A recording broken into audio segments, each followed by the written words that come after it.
On a distant planet far away from the Milky Way, there lived a small civilization of beings that were unlike anything seen on Earth. Their planet was beautiful in its own way, with wide rivers that shimmered in silver light, forests of tall, luminous trees and mountains that glowed softly under the twin suns. The beings themselves were delicate, with smooth, translucent skin that changed color depending on their emotions. They were intelligent, curious, and kind-hearted, but their world was not as safe as it seemed. For many years, the planet had been facing a slow and steady decline. Its atmosphere was thinning, the water was becoming scarce, and strange storms had begun to appear without warning. The elders of the civilization, who were wise and respected for their knowledge of science and history, warned that their world might not survive another generation if nothing was done. The younger beings listened but felt powerless. They had ideas, inventions, and dreams, but no one planet alone could solve the problems they were facing. Among them was a small group of scientists and explorers who took it upon themselves to find a solution. They spent years building devices, capable of sending messages far beyond their star system. These devices were fragile and required constant maintenance, but they represented the only hope of reaching help. Every night the beings gathered around the glowing machines, hoping that someone somewhere would hear their calls.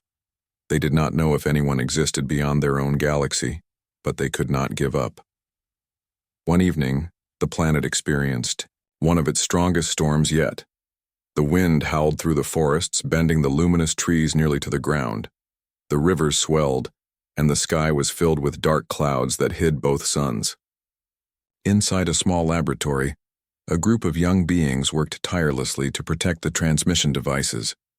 Their hands shook with fear and urgency, but their minds were focused.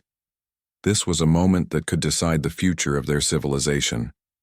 Finally, as the storm raged on, a faint response came through the communication devices. At first the signals were weak, barely more than static and strange patterns of light, but it was enough.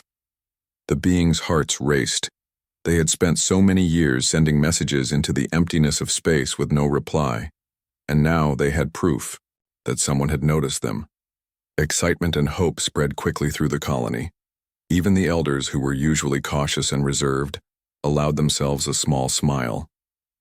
Perhaps their prayers to the universe had been answered. The beings quickly began analyzing the signals, trying to understand the origin and intent of whoever or whatever was sending them. They discovered that the signals were structured, intelligent, and surprisingly advanced. Whoever had responded had technology far beyond what the beings could imagine. At first, the aliens felt a mix of relief and joy. This was exactly what they had been hoping for: help, guidance, a way to save their home. They started to plan what they would do once the responders arrived, but even in this moment of hope, a sense of caution remained. The elders reminded the others that not all beings in the universe might be friendly. Their ancestors had passed down stories of distant stars where travelers disappeared mysteriously or never returned. The young scientists listened, but the fear was overshadowed by hope. They had been waiting for this moment for decades, and now it was finally here. As days passed, the signals grew stronger and more frequent. The responding beings seemed to be communicating through patterns that took time to decipher, like a slow, thoughtful conversation. The aliens learned that these responders were far away, in a galaxy they had never reached. Still, the hope of receiving help inspired the entire civilization. They prepared for the arrival, creating shelters, gathering resources, and ensuring that the most vulnerable members would be safe. The excitement was not limited to the scientists and elders. Every member of the community, from the youngest child to the oldest being, felt the change in the air. There was a sense of unity, as if the entire civilization had been waiting for this moment and had finally been given a chance to survive. Stories of the first response were told over and over, and dreams of a saved world filled the nights.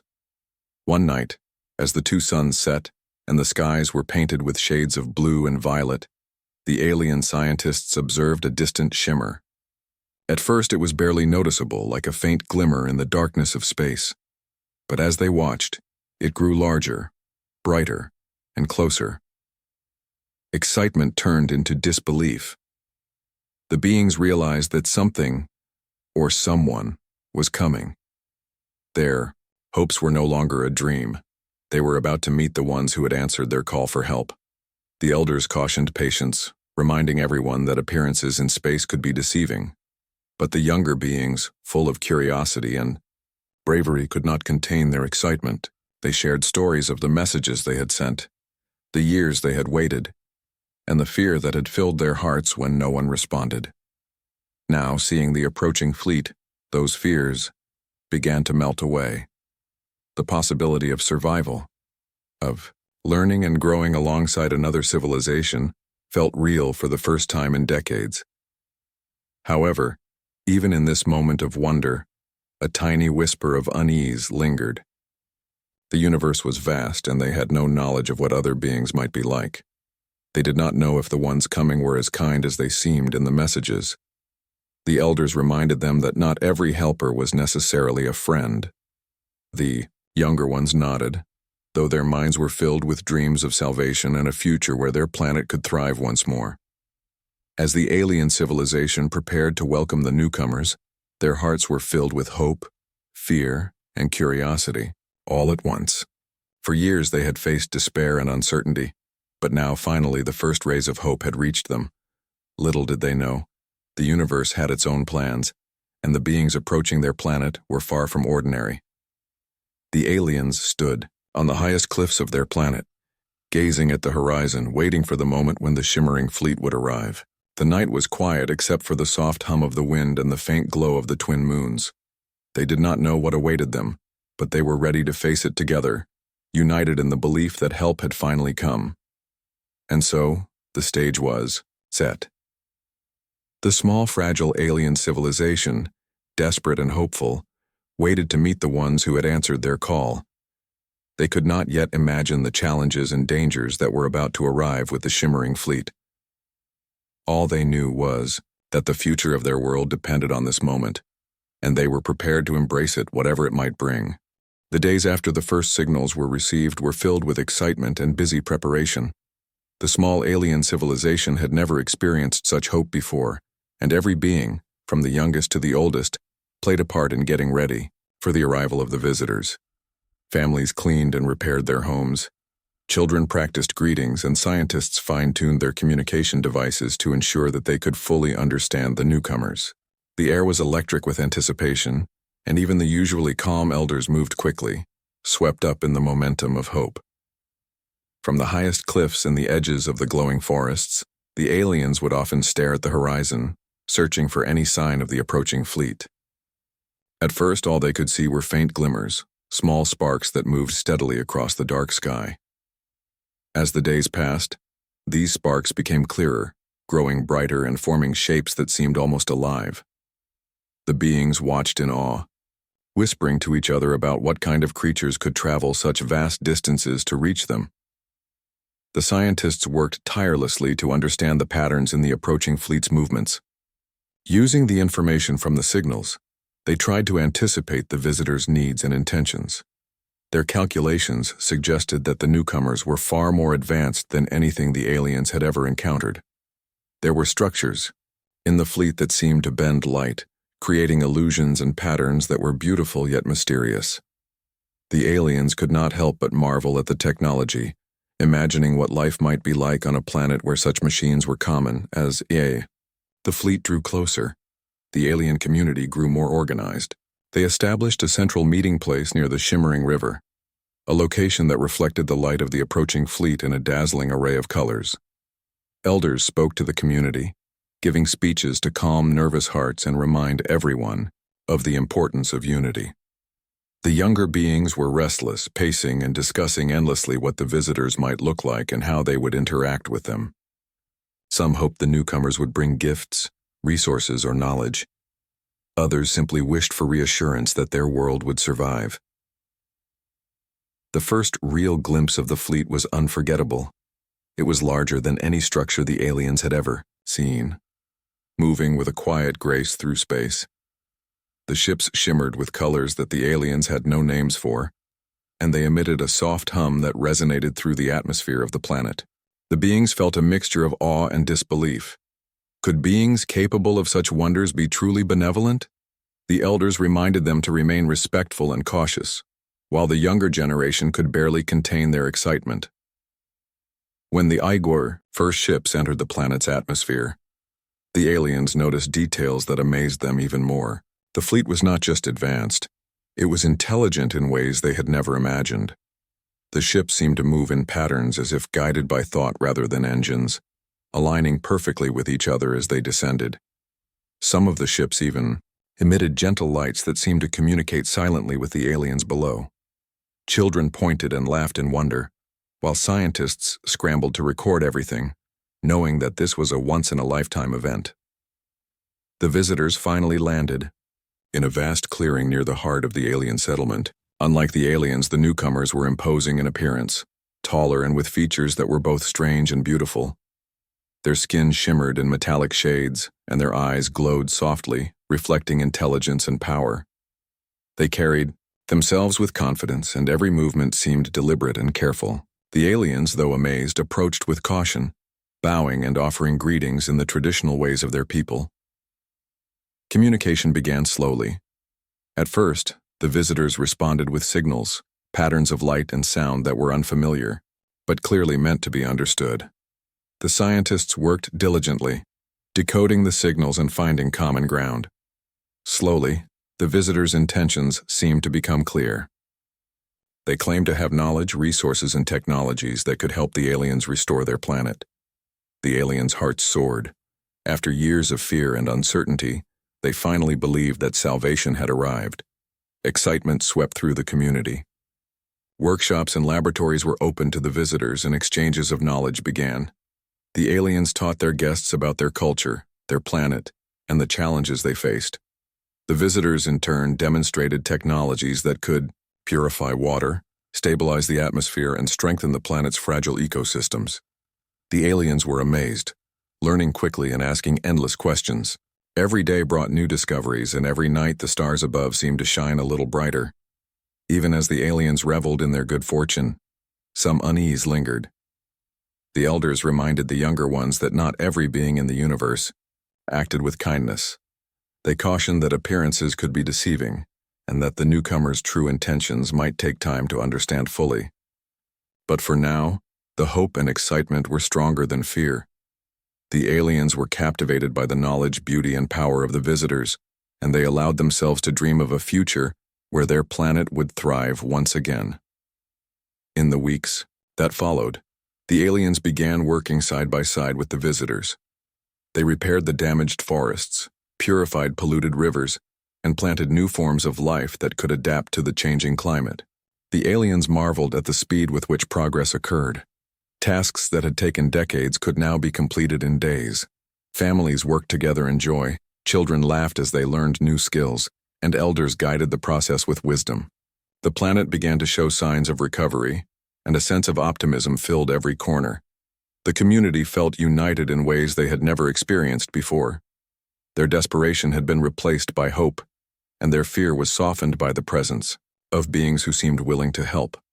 Even the smallest alien, who had once been afraid of the storms and the thinning skies, now ran freely through the forests, marveling at the gentle glow of plants and the purified streams. The visitors moved among the aliens with grace, always observing, teaching, and sometimes simply watching with curiosity. Yet beneath the joy and progress, small doubts began to form. Some of the younger scientists noticed subtle patterns in the visitors' movements that seemed unusual. They spoke quietly among themselves, wondering whether the newcomers were truly as benevolent as they appeared. But these thoughts were fleeting, overshadowed by the overwhelming sense of gratitude and excitement. After all, the visitors had come when the aliens had begged for help, and they had brought the promise of survival.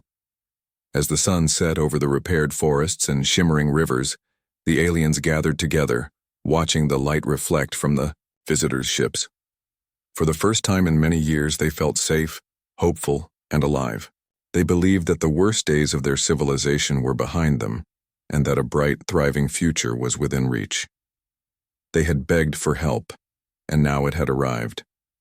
Little did they know, the universe had surprises yet to come. The beings they had welcomed with open hearts were not what they seemed, and the calm, hopeful days might soon give way to challenges they could never have imagined.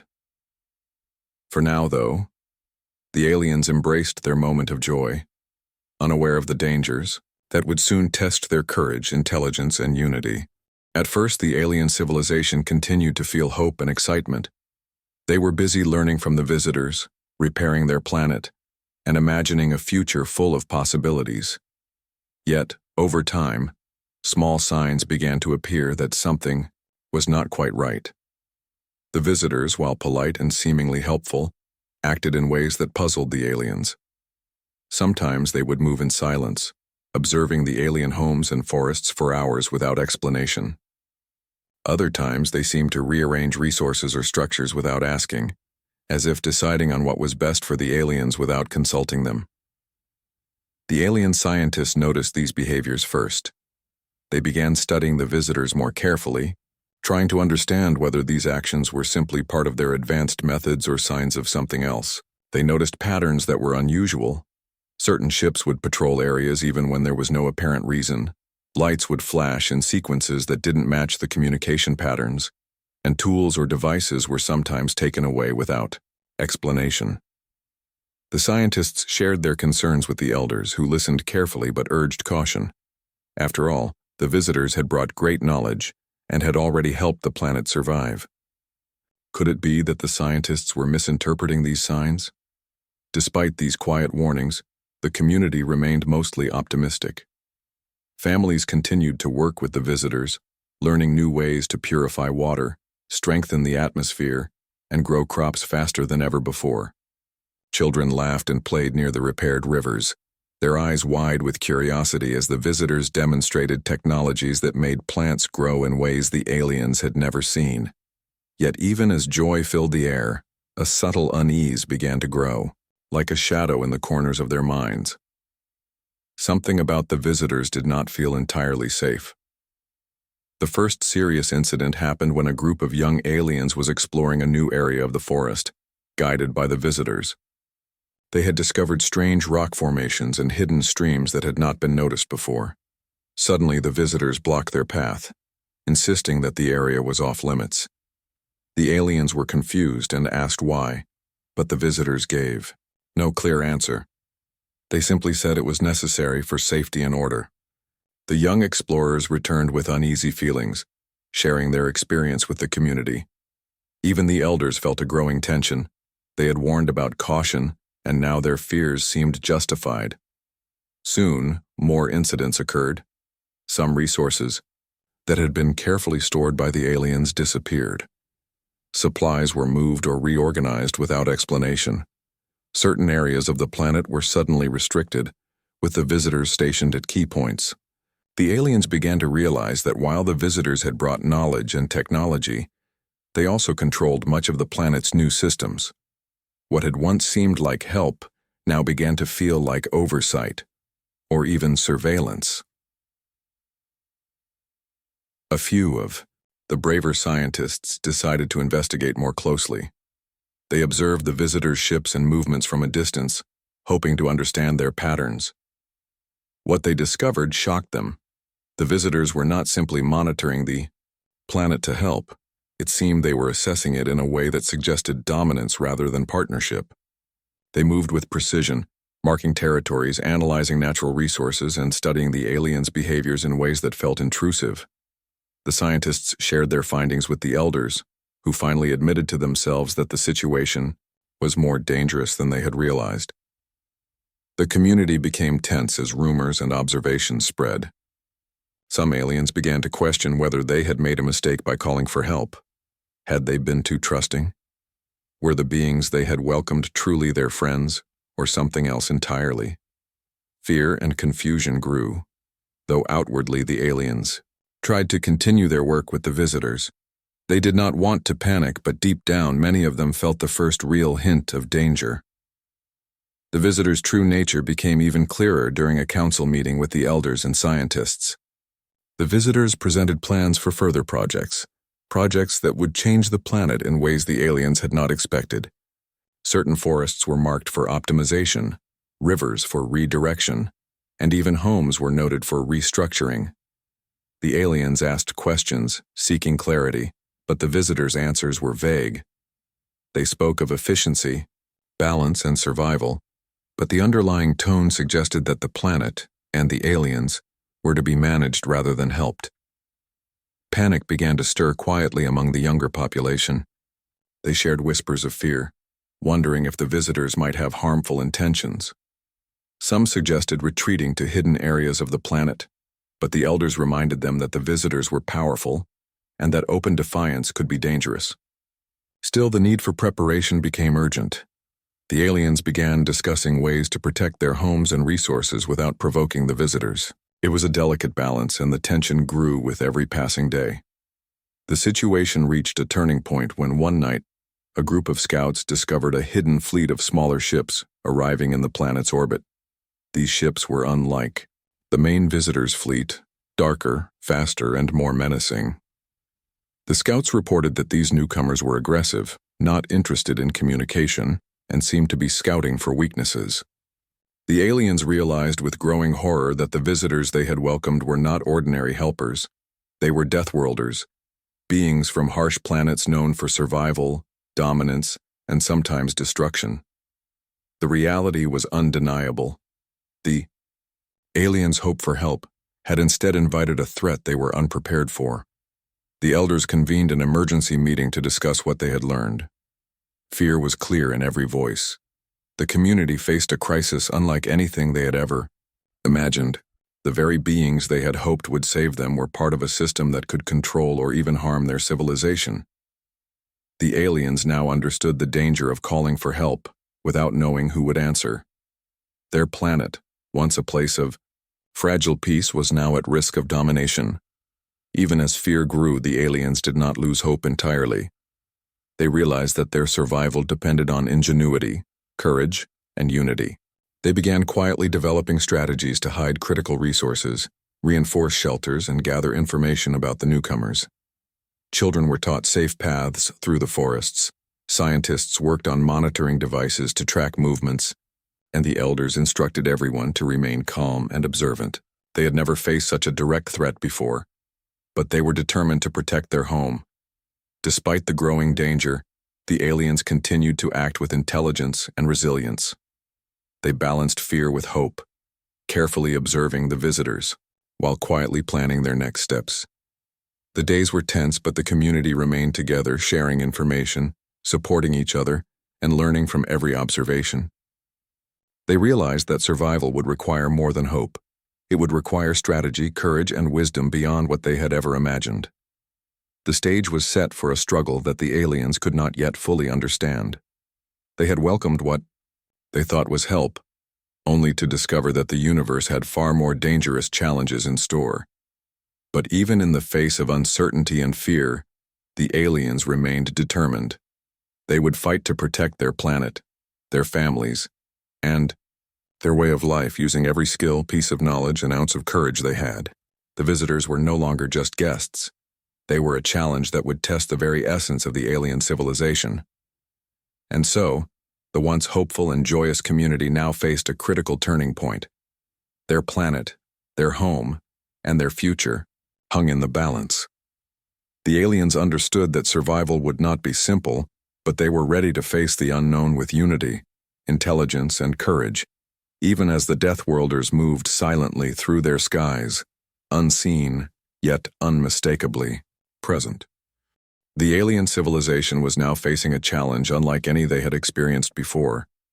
The visitors, who had arrived as helpers, were slowly revealing themselves to be Deathworlders, beings from harsh planets who were powerful, commanding, and unpredictable. At first, the aliens had hoped that their ingenuity and the visitors' technology would be enough to ensure safety, but it became clear that survival would require careful planning, strategy, and courage beyond anything they had imagined. The community began to organize quietly, learning to balance cooperation with the visitors and preparation for possible conflict. Elders called meetings with scientists, engineers, and even the bravest younger members to discuss what could be done to protect the planet. They realized that the Deathworlders were powerful, but they also had weaknesses. They relied on their advanced technology, patterns of movement, and assumptions about the aliens' behavior. The aliens decided to use their knowledge of their own planet and their understanding of the visitors to their advantage. The first step was to hide critical resources. Water sources, nutrient-rich plants, and energy stores were carefully camouflaged or relocated to areas the Deathworlders were unlikely to explore. Scientists created subtle traps and monitoring devices to track movements without alerting the visitors. They also built hidden shelters where vulnerable members of the community could be safe if the visitors became aggressive. Every decision required careful thought because a single mistake could expose their plans. The aliens also began studying the visitors' technology more closely. They observed the ships, the devices, and the patterns of light and sound used in communication. Gradually, they discovered ways to use the visitors' own systems to their advantage. For instance, they noticed that certain energy fields around the ships could be temporarily disrupted using naturally occurring materials from their planet. This knowledge did not provide a direct solution, but it gave the aliens hope. They realized they could find ways to influence the situation without direct confrontation. Training and preparation became part of everyday life. The younger aliens practiced moving quickly and quietly through the forests, learning to navigate hidden paths and use natural camouflage. They practiced communicating silently with gestures and signals that the visitors could not detect. Scientists and elders worked on strategies to protect homes and vital resources, while also ensuring that the visible work with the visitors continued so as not to raise suspicion. It was a delicate balance, requiring patience, intelligence, and teamwork. Despite the tension, the aliens did not lose their sense of community. Families continued to work together, sharing meals, stories, and encouragement. Children, while trained in safety practices, were also allowed moments of joy and play, reminding the community of what they were fighting to protect. The elders emphasized unity and resilience, teaching that even in the most difficult times, courage and wisdom could overcome fear. Slowly, the community began to feel more confident in their ability to survive. As weeks passed, the aliens implemented small strategies to reclaim control over certain areas. They used clever diversions, guiding the Deathworlders away from hidden resources or sending signals that suggested activity where there was none. They learned to predict patterns in the visitors' movements and adjusted their plans accordingly. Each small success built morale and strengthened their determination. They realized that while the Deathworlders were powerful, they could be outsmarted with patience, observation, and careful planning. One night, the aliens gathered on a high cliff overlooking the glowing forests. They had completed a particularly difficult maneuver that secured access to a critical water source without alerting the visitors. The community felt a quiet sense of triumph. For the first time since the visitors had arrived, they sensed that they were not helpless. They could survive. They could protect their planet, and perhaps they could even reclaim a sense of freedom. The elders reminded everyone, however, that the situation was far from over. The visitors were intelligent and persistent, and the aliens could not underestimate them. But they also knew that their unity, courage, and knowledge of their own world gave them an advantage that no technology alone could overcome. The community committed to staying vigilant, patient, and resourceful, understanding that survival was not simply about strength. It was about strategy, intelligence, and heart. As the days turned into weeks, the aliens continued to balance learning from the visitors with quietly preparing for any eventuality. They refined their hidden shelters, strengthened natural barriers, and ensured that communication within the community remained secret and efficient. Each alien contributed what they could, and even the youngest members learned to observe, report, and protect their home. The planet, once fragile and uncertain, began to feel alive with quiet determination. The challenge of living alongside the Deathworlders taught the aliens valuable lessons. They learned to adapt quickly, think creatively, and trust one another completely. The community had faced despair, hope, and now fear, and through it all, they had learned the power of resilience. They understood that survival depended not only on technology or skill, but on unity, courage, and a clear mind in the face of uncertainty. Finally, after months of careful preparation and clever strategy, the aliens reached a point where they were ready to confront the visitors in a subtle but decisive way. They had secured their most important resources, ensured the safety of their people, and discovered small weaknesses in the visitors' patterns. While they could not defeat the Deathworlders through force, they could influence, divert, and outmaneuver them. The community was ready to act not with aggression, but with intelligence, courage, and determination. The aliens' efforts paid off in ways they had hoped for. The visitors were challenged by the clever strategies, hidden movements, and unexpected maneuvers of the alien community. Slowly, the Deathworlders realized that this civilization was not helpless or submissive. They were clever, resourceful, and united. Unable to predict every move, the visitors began to withdraw from certain areas, giving the aliens more freedom and breathing space. The balance of power had shifted slightly, and the aliens felt a deep sense of relief. Though the planet had been threatened, it had survived. The community had faced danger, uncertainty, and the unknown. Yet they emerged stronger, wiser, and more united than ever before. They had learned lessons that would remain for generations: the value of observation, the power of preparation, and the strength of unity. The Deathworlders remained a presence in the skies, but the aliens were no longer passive. They had proven that courage, intelligence, and resilience could protect even the most fragile civilization.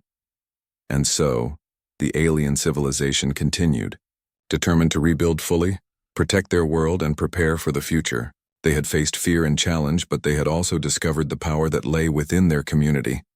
Survival was no longer just a hope. It was a reality earned through bravery, unity, and wisdom.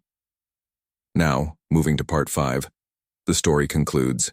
With resolution and reflection, the alien civilization, having survived the presence of the Deathworlders, began to rebuild with renewed hope and determination. Though their planet had been tested like never before, they had emerged wiser and stronger. Families worked together to restore what had been altered, repair minor damages, and expand the hidden shelters that had protected them. Children played safely in the forests, guided by lessons learned during the months of preparation and vigilance. The community had survived not because of strength alone, but because of intelligence, cooperation, and unity. The elders held regular gatherings, sharing the lessons learned during the crisis. They spoke of courage, patience, and the importance of observing before trusting. They emphasized that the universe was vast and full of unknowns, and that every decision to seek help must be balanced with wisdom. The younger aliens listened intently, eager to understand how their actions had helped protect the planet and what strategies had been most effective. Stories of their bravery and cleverness were told over and over, becoming part of the culture. For future generations, gradually the Deathworlders began to leave the planet. Though still present in nearby space, they no longer moved aggressively or intrusively within the alien territory. The visitors had recognized that the aliens were not an easy target. The community had defended their home through strategy, intelligence, and unity, demonstrating that power alone could not control a people who were determined to survive. Relief and cautious optimism spread through the population. For the first time since the visitors had arrived, they could breathe freely, knowing their planet and their community were safe. The aliens also reflected on the importance of knowledge and preparation. They strengthened their communication systems, ensuring they could send signals safely without revealing vulnerabilities. They developed contingency plans for future visitors, careful to understand intent before accepting help. The planet, once fragile and threatened, now had defenses and strategies in place to protect its people and resources. The community had learned to balance hope with caution, knowledge with observation, and unity with independence. Life gradually returned to a rhythm of peace and productivity. The alien civilization continued,